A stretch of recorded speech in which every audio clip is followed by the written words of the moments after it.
You don't deserve this house. My sister-in-law spat. But I own 50%. No prenup. My husband makes $300,000. Now she's out of the will, and I'm raising her son. Original post, my husband, a 38-year-old male, and I, a 33-year-old female, just purchased our first home. He has a fairly high-paying job, and while I also work and earn a decent salary, our home buying budget was definitely more influenced by his income. We had his family over last week. Overall, I've always really liked his parents. They've always been kind to me and fun to be around. I haven't spent much time with his sister outside of holiday gatherings, but her son, my husband's nephew, has stayed with us for a week every summer for the past few years, so I know him quite well and love him. So everyone I mentioned came over and we gave them a tour of the house. At one point, I was showing my sister-in-law a kitchenette in the basement and said something along the lines of, "It's great that our house has this space now, so if you visit us, it'll be like having your own little apartment." She responded, "Our? Is it your house too?" I was immediately confused, though I figured maybe she assumed my husband bought it on his own. I said, "Yes, we bought it together." Then she said, "Do you think you deserve to own half of this house?" "I don't know. I just think that's crazy." I was completely shocked. I mostly panicked and just said, "Well, yes, I do." Then I left the basement. I told my husband right away, privately, away from his family, and he immediately went to confront his sister. I went to spend time with his parents and didn't mention anything. But then we heard yelling outside. My husband and his sister were shouting at each other. I know siblings can be different from each other, but I had never heard him raise his voice like that before. I heard him tell her that we don't have a prenuptial agreement, and she called him an idiot. I had to explain everything to his parents. They stepped in and intervened, then left quickly with his sister and nephew. Thankfully, the nephew didn't hear anything, thanks to the magic of video games. His mother apologized to me on the way out. I followed up with my husband later, and he was livid, much angrier than I expected. He explained that before we got married, his sister had been the beneficiary of his life insurance policy, and he suspects she's upset about being effectively removed from access to any of his assets. We've been married for 3 years. He also mentioned that she had texted him a few weeks ago during the home buying process, asking if she could be added to the house paperwork. He had just ignored the message. His parents have since reached out and have been incredibly kind and apologetic. They really want to mend things and asked if I'd be willing to talk to his sister. I've been trying to step away from the situation and told them I think it's something between my husband and his sister now. Is that fair? Of course, I'm hurt by what she said. But ultimately, if she has an issue with how he handles his finances and assets, that's something between the two of them, right? I feel really bad because his family has always been sweet to me and I truly adore his nephew, so I do want things to get resolved. Edit. Wow, this post got a lot more attention than I expected. I'll post an update soon. We're planning to talk everything through today and also have a discussion with his parents about how to move forward. I agree with basically all of you, and I don't plan to speak with his sister until she apologizes. To address some common questions. My nephew's father has not been involved for a long time. My sister-in-law has been in and out of relationships, but not with the greatest people. She's younger, and there are no other siblings. Yes, there has been a pattern of her receiving more help from their parents, but that's mostly because she really needs it as a single mother, while my husband has always been quite independent. I promise I don't go around telling people that we don't have a prenuptial agreement. My husband entered the marriage with significant assets, so when friends and family asked about a prenup, it usually came from a place of genuine concern or care. I appreciated that and felt comfortable sharing how we came to our decision. No one ever pushed back on it. I never brought it up with his sister, and I don't think she knew until my husband blurted it out during the argument. Something like, "We don't even have a prenup. We are planning to have children, but even if we do, we would still be able to support our nephew the way we currently do. He just officially became a teenager, and his college fund is nearly complete at this point. We don't add much to it anymore. It's mostly just growing on its own now." Top comments. Comment 1. What could you even say to your sister-in-law? I think it's clear that the issue isn't really about you. It's that your sister-in-law seems to believe that everything your husband owns should also be hers. That's something your husband needs to address directly, not you. Just continue being polite and composed. You handled this situation perfectly. It's not your fight, and your husband clearly has your back. Your sister-in-law sounds unhinged. Original poster. I know you're right. It's just really frustrating. We've already had those awkward conversations explaining why we don't have a prenuptial agreement to some friends and family. I honestly don't mind talking about those things. But this is different. She's not coming from a place of curiosity or wanting to understand. It's wild to me how quickly things escalated, just because we bought a house. Comment 2. You shouldn't have to explain to anyone whether or not you have a prenuptial agreement. Comment 3. Asking about a prenuptial agreement is an extremely rude question. Is his family significantly more wealthy? Did he marry outside his religion? Maybe they're hoping to pressure him into a divorce before children come into the picture. Did his sister lend him a lot of money, or do they know something about him that you, the original poster, don't? Update 1. Holy crap, everyone. I was not expecting this much feedback. But I'm incredibly grateful. Reading through so many of your comments was really affirming and validating, and also a little humbling. Since our recent move brought us a bit outside of town, I'm still near my social circle but didn't immediately have someone to vent to, and honestly, you all were so helpful in that way. To give an update, she was secretly planning his murder to get the life insurance payout. No, not really. After talking at length with both my husband and his parents, we were able to figure out a few things. My husband never told his sister that she had been replaced as the beneficiary on everything. He just assumed she would know that. During the house purchase, she had texted him something like, "Hey, do you need my signature for anything on this new house?" And he had replied with, "No?" She then basically asked if the house was an asset set up like his life insurance, and he told her everything was taken care of and that I was on all the paperwork. She responded with, "Okay." So I honestly think part of this stems from her not understanding how marriage works. She genuinely seemed to expect that nothing would change after we got married. I also found out she had spoken to their parents about it, and her main concern was that if something happened to my husband, she was worried I wouldn't continue helping her son the way we have as a couple. My mother-in-law and father-in-law said they assured her not to worry, and that I love my nephew. But this was the concern brewing behind the scenes before the whole blow-up happened. They also admitted that they may have unintentionally encouraged this mindset. They've always emphasized the importance of their kids supporting each other. But due to the dynamics in the family, what that really looked like was extra pressure on my husband and this implicit "your brother will always be there for you" message directed at his sister. This dynamic was especially strong in the years before I met and married him.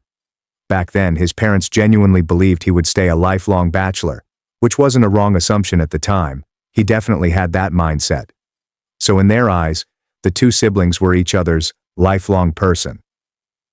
Because of that, there was this underlying fallout building for years that I didn't even know existed. I also learned that my sister-in-law is in a rough financial situation. Due to issues in the past, the family has collectively decided not to give her cash directly, but they do things like pay utility bills or buy groceries for her. So she's been struggling and probably feeling desperate and jealous.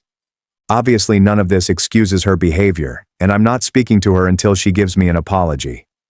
My husband also said he needs at least a week or two before he'll speak with her, but he does plan to eventually. His parents completely agree and understand. They're going to let her know that we've discussed the family dynamics and that she needs to recognize her behavior and take responsibility for her part in this. So hopefully, that will be the start of some healing. Being too understanding and too flexible has always been something I've struggled with. Reading your feedback and seeing just how messed up this situation actually was has helped me a lot. Thank you. There's a fine line between being easygoing and being a doormat, and I'm actively working on understanding the difference between the two. Top comments. Comment 1. I'm glad that this has been talked through. You absolutely deserve an apology from her. Her financial problems aren't your responsibility, and the family needs to stop enabling her by continuing to help like this. Comment 2. It's wild that her entire plan was just to leech off her brother and pawn off her child's expenses on other people. Seriously, get it together. She chose to have a child. She's far too old to be acting like such a dependent mess. Comment 3. Yeah, the whole idea that they'll be each other's lifelong person is honestly disturbing. It's borderline emotional incest.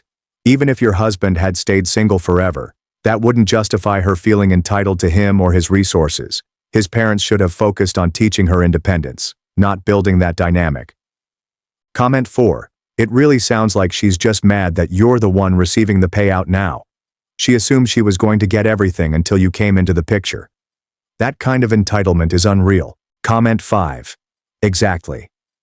She was questioning whether you, his wife, should be on the house title, but apparently thought she should be included instead. That's completely delusional. Note: I am not the original poster. Please do not harass the original poster. Also, remember the no brigading rule and please be respectful in the comments. That's all about the story one. Now let's explore next story. Original post: me, 14-year-old female. Brother: Daniel, 16-year-old male. I used to live in City X, where I was born and raised. All of my friends are there, and all of my extracurricular opportunities were based there too, like the strong debate circuit, the youth activism work I was involved in, and amazing internship opportunities. But my brother completely screwed everything up about a year ago, and now all of that is gone because of him. I won't go into the exact details of what he did, but it was bad. It wasn't something with serious legal consequences, but it was incredibly stupid and extremely problematic. It blew up all over social media. He also got in trouble at school, and he insisted he couldn't stay because his reputation was ruined. Personally, I think he should have considered that before doing something so awful. My parents were furious at first, but they eventually softened toward him because he claimed he was getting bullied. Wanting to protect his future, they moved him to 2 other high schools. But the same thing happened there because everyone already knew about the incident. So my parents and Daniel decided to move to an entirely different state, City Y, without even asking me.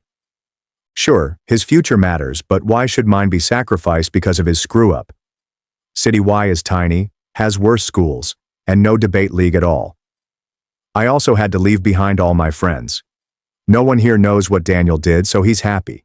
My parents are happy because he's happy. I'm the only one miserable. And I don't mean to sound arrogant, but I had a real future in debate. A lot of people said I had a shot at being nationally ranked if I had the right coaching and exposure. It could have led to major scholarships and college opportunities. But instead, Daniel messed up big time and now I'm stuck paying the price with him. I've been in City Y for 4 months now.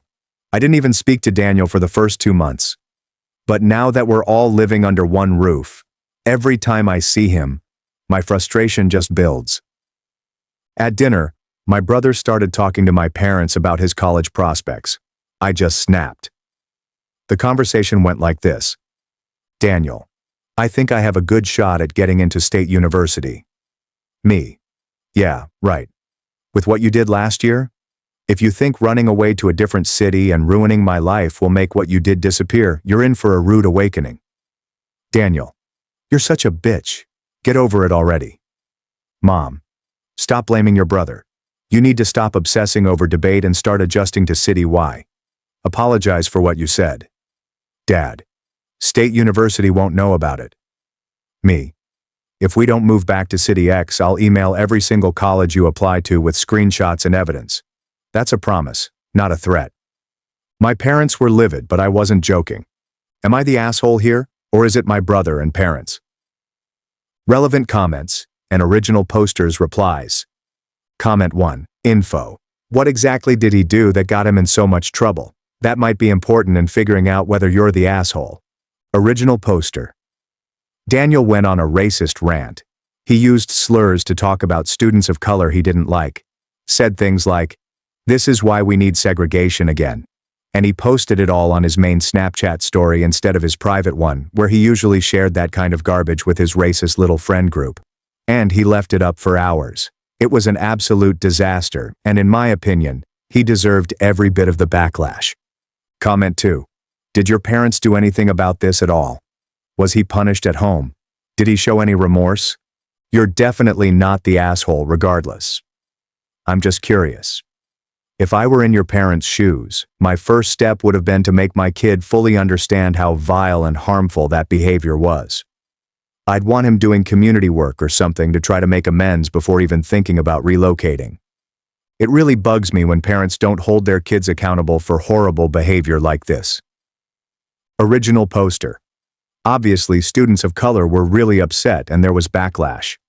But Daniel just whined about them being sensitive snowflakes and social justice warriors. Our parents made him write apology letters to the kids he targeted, but he dragged his feet the whole time, and even tried to get me to write one of them for him. He showed zero remorse. His only punishment was being grounded for 2 months, writing those apology letters, and deleting social media, which he re-downloaded 3 weeks later. Our parents let it slide. They're pretty indulgent with him. Comment 3. Do you still have family in City X? Maybe they'd let you stay there? Normally I wouldn't suggest that, but you shouldn't have to give up your future because your brother screwed up. Original poster. My aunt lives there but I asked and my parents won't let me live with her. Comment 4. You're not the asshole. You're angry, and rightfully so. Do you have any friends or family you can stay with during the week?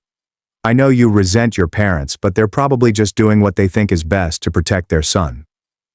Original poster. I know they want to protect him, but I'm their child too. We don't have family in this city, and I can't leave anyway right now because of quarantine. Update. Am I the asshole for snapping at my brother because he's the reason we moved? Hello Reddit. First, thank you so much for the support on my last post. I received a lot of direct messages from people offering debate help and advice, which I really appreciate. I haven't updated until now because, well, a lot has happened. So here's some context. My uncle Randy, not his real name of course, doesn't have kids, but he's been dating my Aunt Rebecca, technically his girlfriend, but it's been 8 years, so we consider her family. They live across the country in City Z. It's not quite as good as City X for debate, but definitely better than City Y. Randy is very well off. I don't know his exact income, but I've been to his house in City Z. It's really nice. And it's not his only one. He's extremely generous. He's already set up college funds for me, Daniel, and Rebecca's younger brother, Ricky. I'd still rather earn a scholarship than use Randy's money because I don't want to be a burden. I'm pretty close to Ricky. I tutor him over the phone sometimes, and I talk politics with my uncle regularly. Randy doesn't like Daniel though, because Daniel has been disrespectful toward Rebecca in the past. So here's what happened. I was helping Ricky with his math homework shortly after posting, and I just broke down crying. I hadn't told anyone how upset I was before, because there's so much going on in the world, and I didn't want to make it worse. Ricky and I talked, and he told me that my parents had told the rest of the family we were moving because City Y had a better debate circuit. The family believed them, because none of them were involved in the debate and didn't question it. I hadn't talked to them about the move because I tend to bottle things up and they assumed I was fine with it. I eventually had a long conversation with my uncle about it. He was furious, at my parents and at Daniel. This was basically the last straw for him. He ended up removing half of Daniel's college fund and splitting it between me and Ricky instead. Daniel was furious, especially since he'd been relying on that money and our parents hadn't saved anything else for him. He responded by throwing my phone down the stairs. So I emailed my uncle from my laptop, and he revoked the rest of Daniel's college fund too. Now my parents are furious with me because they can't come up with $200,000 in time for Daniel to go to college. But my uncle offered to let me move in with him and Rebecca in City Z, and I accepted. He also generously bought me a new phone which I'm using to write this update. Edit FAQ. What exactly did your brother do? He posted a racist Snapchat rant to his public story instead of his private one. I don't want to go into more detail than that. Is insert video of racist kid your brother? I'm not going to confirm or deny. But I'm honestly impressed by the variety of racist teenagers vaguely matching Daniel's description that y'all have managed to find. Did your parents agree to let you live with your uncle? Short answer, yes. Long answer, it took a lot of pressure from other family members, but eventually they gave in. I'll still spend holidays with them. And yes, I agree, my uncle is fantastic. I'm a very lucky niece to have him. More relevant comments, and OP's replies. Comment 1. Your parents really didn't think this through. Did they assume you'd never talk to anyone in the family? Original poster. Yeah, I don't think they thought it through at all. Everything happened so fast. I think they assumed I'd calm down eventually and go along with the lie. Honestly, I don't really know what they were thinking. Comment 2. Are you safe? Do you think your brother could hurt you? Original poster. I don't think he'd physically attack me. And if he did, I'm sure my parents would intervene. Also, my friend got me a taser for Christmas, so if it ever came to that, I'm prepared. Thanks for your concern, though. Comment 3. That's amazing. When do you get to move? Original poster. Ideally before the next school year starts, but that depends on how quickly the COVID curve flattens. Comment 3 again. How are things at home right now, with your parents and brother? Original poster. Daniel mostly ignores me unless he's being passive-aggressive. He'll make a show of walking into another room and slamming the door if we make eye contact, or game with his friends while loudly complaining about his bitch sister. Our rooms are next to each other. My parents are upset. They feel like everything blew up more than they wanted, especially since other relatives are mad they lied. They've calmed down now, but my mom still occasionally begs me to convince my uncle to change his mind. So, I'd say the vibe is frosty. On whether Daniel can still go to college. Yes, he can. He might have to take out loans or pick a more affordable school, but given his career goals, he'll definitely be attending college. Did my uncle overreact? Maybe. But it's his money, and not my place to decide what he does with it. I am not the original poster. Please do not harass them. Follow subreddit rules, especially rules 1 and 2, when commenting. My family stole my apartment deed for my brother's baby shower. They forgot one thing: I still had the keys, and a plan for payback. It began with a cake, one of those fondant monstrosities that resembles a gender reveal erupted at Jessica's location rather than a dessert. Maybe a blue ribbon, edible pearls, and small plastic shoes balanced on top as the cherry on top of horrible judgments.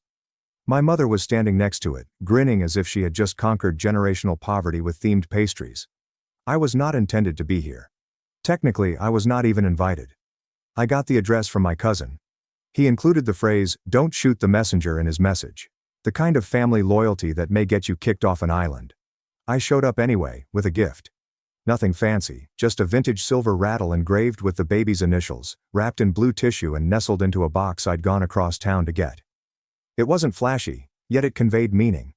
It turns out they had something more exciting planned without me. Because just before the cupcakes and after the pastel balloon arch collapsed for the third time, my mother clinked her glass with a fork and announced she had an announcement.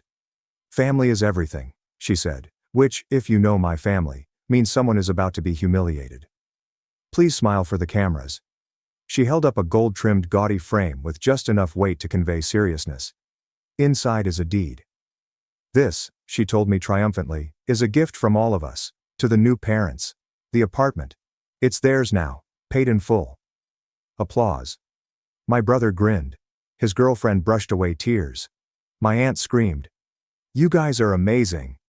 It was as if they had saved a dog rather than stolen a mortgage. I rose up, walked over and removed the frame from my mother's hands.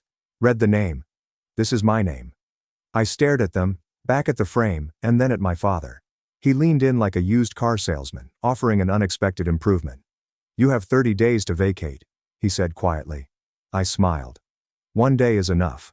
I handed the frame back, nodded to no one in particular, and walked away. Quiet. Is there no scene? Not yet. By 5 a.m., the building manager had unlocked the front entrance. The removal staff arrived about 7 a.m. By 9:30, everything they'd taken into the apartment had vanished. The floor ripped. They paid for it. The crib. The curtains. The IKEA dresser with unequal legs is boxed. Even the Etsy wall sign that read, "Our Little Nest," was torn and ruined. I did not touch what was mine. I simply eliminated what wasn't. By 11 a.m., it no longer looked like their house. It looked like mine. At 6:41 p.m., my brother texted, "Is this a joke?" I responded, "Not yet, but tomorrow's delivery might be." The apartment was not part of the plan. Not for me. Not for them. I purchased it in 2020. Small. Quiet. 2-bedroom. Walking distance from my workplace. The kitchen has good lighting. I never wrote about it. Never invited anyone over. That was the entire objective. Then came my brother. At first it was only temporary. Just until we find something. He and his girlfriend arrived with 2 duffel bags, a yoga mat and a cat. I answered, "Sure. 1 month, maybe 2. They stayed for 19. I've never asked for rent. Not once. They offered to buy groceries occasionally. Sometimes they did. They rarely did. I did not keep track. I assumed it would be only temporary. I was mistaken. The first thing they did was add floating flooring. Not bad for a mid-range oak laminate. My brother described it as an improvement for all of us. He paid for it. I let it go. Then came the bookshelves. $160 IKEA hack. White frame. Fake gold legs. His partner shared a time-lapse video of him installing it with the remark, "Our place is coming together." I stood behind the camera. Over time their language evolved. It moved from "your apartment" to "our space." Anything from "thanks for letting us stay" to "we love this home." From "we're looking for a place" to quiet. They left their toothbrushes in my cup, their shoes by the front door, and their laundry in my washing. I never spoke a word. Then came the baby. They did not inform me directly. I found out through an Instagram story in which she was holding up a sonogram and he was flexing like he'd discovered fire. I texted my congratulations. He responded, "We should talk about making things more permanent." I didn't inquire what it meant. They never clarified. 3 weeks later my parents called. My mother asked whether I would consider donating the apartment, not all of it, only symbolically. "They're starting a family," she explained. "You're doing well." I said no. She said, "It wouldn't kill you." I hung up. Then came the family fund. It began in 2019. Quietly. $1,500 every month to help pay my parents' mortgage while Dad was in recovery. Then add $600 each month for my sister's rent. Uncle Rob's legal bills total $200. Mom's dentist visit cost $320. $3,000 to repair the roof. I stopped tracking after a while, but my bank did not. Over 4 years. Family account transfers. $91,200. Apartment mortgage with tax and fees. $112,000. Furniture and repairs cost $9,300. Food, utilities, and incidentals cost $6,700. Total personal investment, $219,200. Total input by anyone else. My brother's flooring cost $940. That one bookcase costs $160. A used blender presented by his girlfriend's mother. When I declined to transfer the deed, they stopped asking. They simply went ahead with it. My brother used a phony email address under my name to make a notary appointment 3 weeks before the baby shower. My father handled the logistics. My mother cooperated with the lawyer.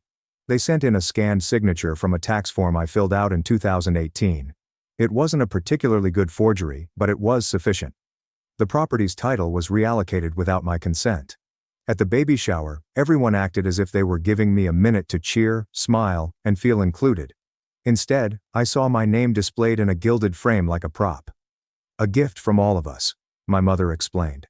All of us clearly did not include me. The same person who purchased the unit. Who furnished it. Who kept the lights on. Who paid for the $1,280 crib from Pottery Barn, which is currently sitting triumphantly next to the cake, wrapped in a bow, as if it was the result of a collaborative effort. I did not yell as I left that night. I did not argue. I logged into my bank. I printed the complete list of transactions. I underlined everything related to that apartment. Down payments, insurance, taxes, repairs, and even the $342 I paid to fix the garbage disposal when his girlfriend threw avocado pits down it. Because TikTok says it's fine, I saved it in a folder titled "Correction, Just Facts, No Comment." By dawn, the locksmith had altered the access code, the building management reset the buzzer, and I created a list of everything in the apartment that didn't belong to me. The floor, the bookshelves, the cradle, the plaque that said, "Welcome baby." Everything they brought in, posted about and labeled as theirs was displayed on the living room wall. Gone. I did not text my brother. I did not threaten legal action. I didn't bother explaining because it was what they anticipated. And that is just what I was not going to give them. They assumed I wouldn't react. That was the point. I guess I would dispute if they made it loud, dramatic, and official. But if they smiled sufficiently, clinked glasses, held up gold frames, and said things like, "Blessing," and "from all of us," I might be able to stay quiet. Perhaps they could pull it off. They didn't pull it off. They crossed the line. 6:06 a.m. The next morning, a moving truck arrived in front of the apartment. This is not my apartment. Not theirs. Just the space they attempted to claim. The driver unloaded 64 flat-pack cardboard boxes. Each one contained the label "Start Fresh." They were clean, new, and branded in black type, with pre-marked lines for the room contents and owner. A taped envelope was found on top of the box. Inside is a printed packing, advice and a checklist labeled, "Everything you brought." The categories were nice. Box 1 contains infant clothing. Boxes 2 to 4. Unrequested nursery decor. Box 5. Shared toothbrush, still not mine. Boxes 6 through 11, excuses. Box 12. Let's talk. Boxes 13 through 40. My silence boxes 41 through 62. Entitlement box 63. Their floor. Box 64. Dignity. You have 30 days, but I wanted to help you get started. They noticed it before noon. I know because the hallway camera captured my brother opening the door. He stepped back, as if the boxes were alive. His girlfriend was behind him, holding a mug and wearing the same robe she always wore when she sought attention. He bent down, opened the top one, and found it empty. She began crying. I viewed the video with the sound turned off. That evening, my phone vibrated. Brother. What's wrong with you? Mom. This isn't how the family behaves. Dad. You've made your point. Enough. Sister.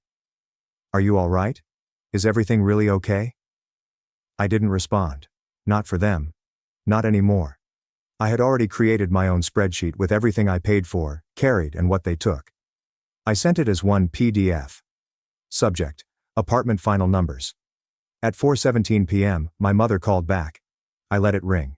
She left a voicemail. We never intended to seize it. It was symbolic. For the baby, I've saved the audio file. It's titled symbolic.mp3. The next day my brother arrived. He pressed my buzzer 5 times. I observed him via the peephole. Hoodie, sweatpants, holding a half-folded box. I did not open.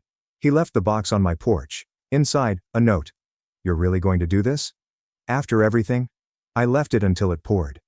That weekend, I had the floors they installed returned, each plank, each screw, each strip of underlayment. I labeled the box technically yours. Reclaim materials are included. Packing peanuts. He paid a receipt for $940. Note, using your own resources makes rebuilding easier. They went out in silence. No more social media, goodbye. No drama in the group chat. Just slowly disappearing. By the end of the month, I had regained control of the flat in all important ways. The scent of their candles has vanished. Their coats from the hall are gone. The baby name banner has been folded and returned. Nobody ever asked for the 64 boxes back. I'm assuming they used them.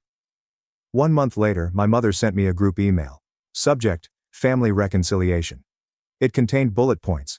Allows not to allow money to come between us. This can still result in a win for everyone. Forgiveness is a gift. Remember who helped you when you were in need. I did not respond.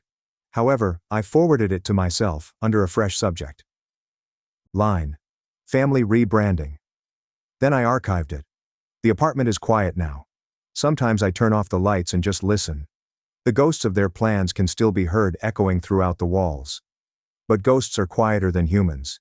And easier to remove. They tried to be loud. Then they attempted to be quiet. Then they tried meek. It began with a text from my sister.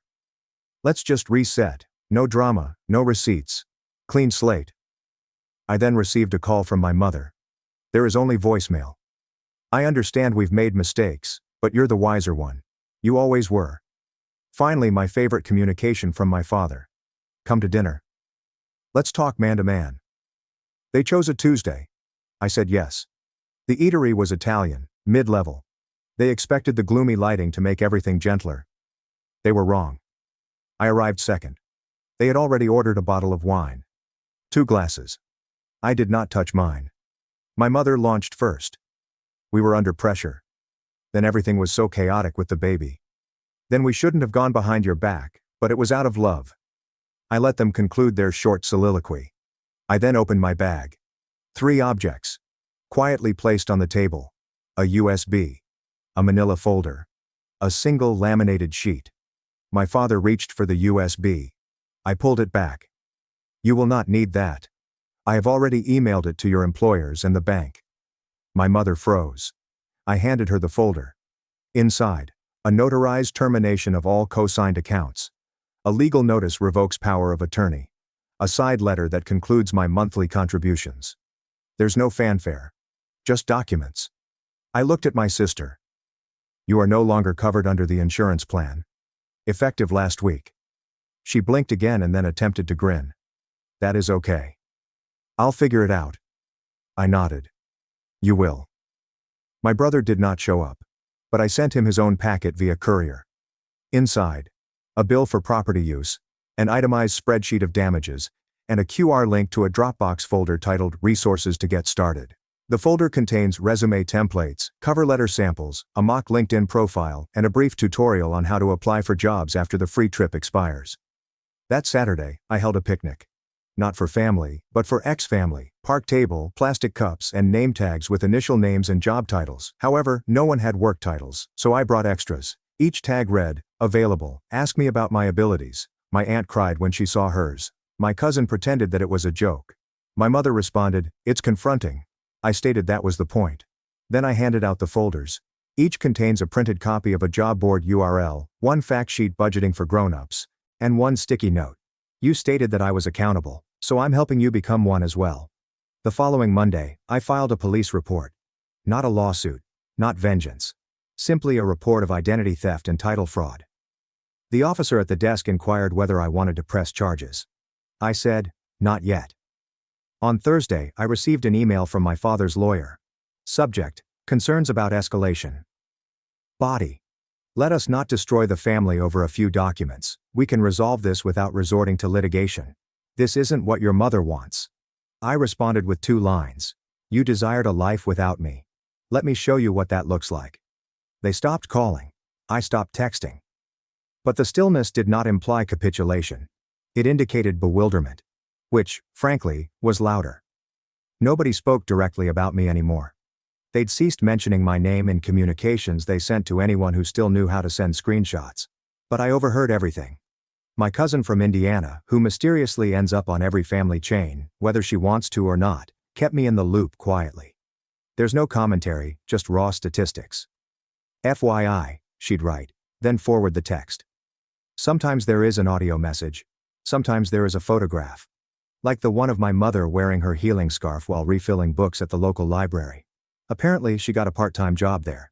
She advised everyone to stay active. The true explanation was that her blood pressure medications were no longer reimbursed by insurance. My relative overheard her discussing copays behind the help desk. She also sold 2 handbags, which she referred to as investments. She now labels them non-essential joy. My father abandoned his car. Not out of concern for the environment, but due to necessity. The dealership confirmed this. My cousin's boyfriend works there. He said he looked exhausted. I'm confused about finance. He couldn't remember the model of the hybrid he was trading in. Dad currently drives a used silver sedan. When I turn left, one of my headlights always flickers. Fitting. I know his workplace has moved to a smaller space. A subordinate partner said it during a group call, which was screen filmed and released. He said something about just needing less space. He never addressed the family phone, which I stopped paying for. Or the data plan. Alternatively, you can subscribe to the calendar. My sister moved in with her boyfriend's mother. Temporarily. Temporarily has lasted 5 months. The guest room rug smells of wet dog and outdated shampoo. She keeps referring to it as temporary housing. She also shared a quote last week. Sometimes growth looks like falling apart first. Caption. Mood. Her tuition plan was one that I used to fully fund. It is now split across 3 payment methods. She missed one of them. Received an email. She forgot her login information. I called the university. Got put on hold. I cried. Hung up. I tried again the next day. She shared all of this with our cousin over coffee. My cousin called me later. Dryly. She's learning. My brother hosted the baby's first birthday celebration in their own apartment. I wasn't invited, of course, but one of their neighbors did. She shared photos on Facebook. My face was not marked because I was not present, but the inexpensive plastic tablecloths and mismatched cups were. Apparently the cupcakes came from a bargain bin. One balloon popped in the middle of a sentence. The Bluetooth speaker would not pair. No photographer, only iPhone timers. Blessed was scrawled on the napkins. Someone had crossed out the word with a pen. Nobody smiled in any of the photographs. They've begun referring to money as tight. This is what individuals say when they don't want to accept they're gone. My brother applied for a budgeting application. I know since it accidentally asked for my referral code. He'd never used it.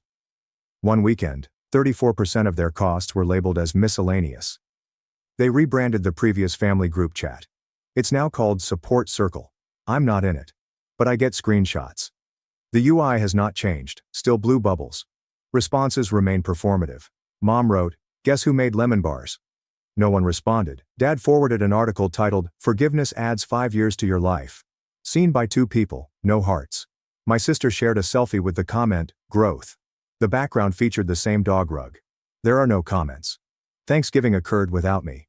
I found out after seeing a fuzzy photo in a shared album from a mutual family acquaintance.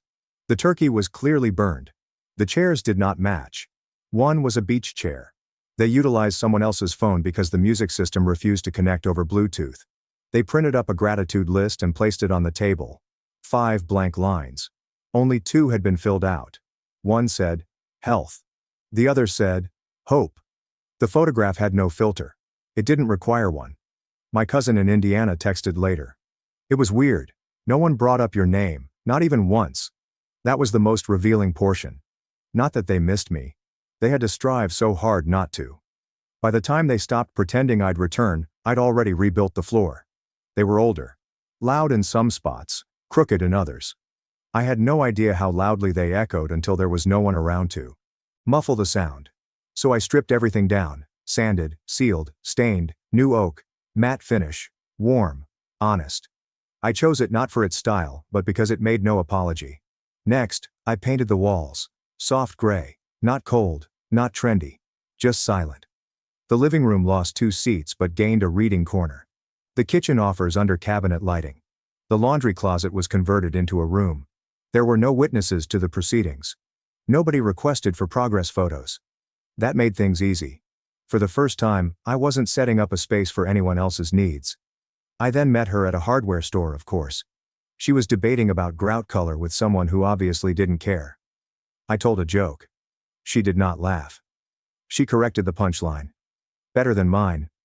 We departed with the incorrect grout but swapped numbers. Our first date consisted of takeout on my newly laid floor. She brought her own fork. She said she doesn't eat from plastic. I respected that. She did not inquire about my relatives. Not once. Not until month 4. And when she did, it was not a trap, but rather an inquiry. I told her that I had been quiet quitting my relatives. She inquired, "Did they notice?" I replied, "They're still performing the loss." I just stopped clapping. She did not press, only nodded. Then I moved the discussion to paint primers. We built slowly. By month 6, she had her own drawer. By 8, her toothbrush was still there. As did the shampoo. As did the voice. By month 10, we were engaged. By 11 we were anticipating. She compared it to a weather forecast. Calm. Clear. Inevitable. I did not cry. But I sat on the kitchen floor for the next 20 minutes, holding the dish she used every morning. It felt heavier. I did not tell my family. There wasn't a situation that required it. There is no announcement to ruin it. There are no seats to be left empty. They discovered it from someone else. My aunt sent me a text. Congratulations, I guess. There is no follow-up, no address. There's no gift. Perfect. They didn't ask to participate, and I didn't offer. Not out of spite, but for clarity. People who are only familiar with noise will find no place in a room meant for peace. Now I spend my mornings in a home that stands still. We occasionally argue over minor issues. Grocery list, parking places, but nobody yells. No one vanishes. When the baby kicks, she laughs as if it was a surprise. Each time. There is a closet full of hand-me-downs, so we gently declined. We created our own crib. Some nights we sit in the nursery and say nothing. Nothing hurts anymore. Silence has switched sides. It no longer indicates absence. It says enough.